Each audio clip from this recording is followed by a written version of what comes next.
महाराष्ट्राचं लक्ष लागलंय ते एका भेटीकडे जी आता होते आहे। शिवसेना पक्षप्रमुख उद्धव ठाकरे मुख्यमंत्री देवेंद्र फडणवीस यांना भेटण्यासाठी त्यांच्या वर्षा बंगल्यावर दाखल झालेत। गेल्या 2 वर्षांमध्ये शिवसेनेच्या प्रलंबित कामाची मोठी यादीच एक तयार झालेली आहे। शिवसेना ज्यासाठी आग्रही आहे, मात्र त्यावर कोणतीही कारवाई मुख्यमंत्री करत नाहीये अशी सेनेच्या बहुतांश आमदारांची तक्रार आहे आणि तीच यादी घेऊन उद्धव ठाकरे पोहोचलेत वर्षावर।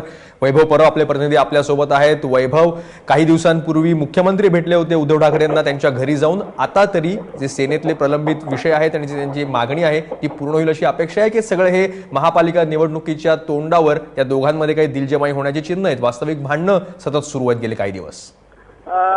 मयुरी, ज्या पद्धतीने तू सांगितलंस, काही दिवसांपूर्वी आपल्याला एक मातोश्रीवर डिनर डिप्लोमसी झालेली पाहायला मिळाली होती।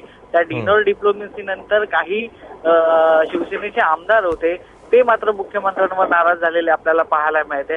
आज पुन्हा त्याची पुनरावृत्ती होताना आपल्याला दिसू शकते। आज उद्धव ठाकरे स्वतः वर्षा बंगल्यावर गेलेले आहेत। पुन्हा तिथे एक डिनर डिप्लोमसी होऊ शकते।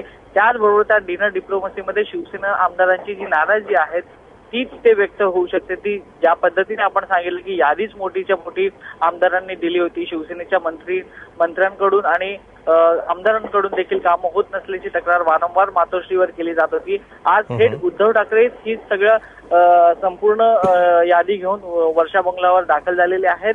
एकनाथ शिंदे एक वरिष्ठ मंत्री त्यांच्यासोबत आहेत, त्याचबरोबर सुभाष देसाई असे 2 मंत्री त्यांच्यासोबत आहेत, त्याचबरोबर 8 प्रतोद उद्धव ठाकरेंसोबत आहेत। अशी संपूर्ण टीम फौज घेऊन आहेत ते उद्धव ठाकरे वर्षा बंगल्यावर दाखल झालेले आहेत।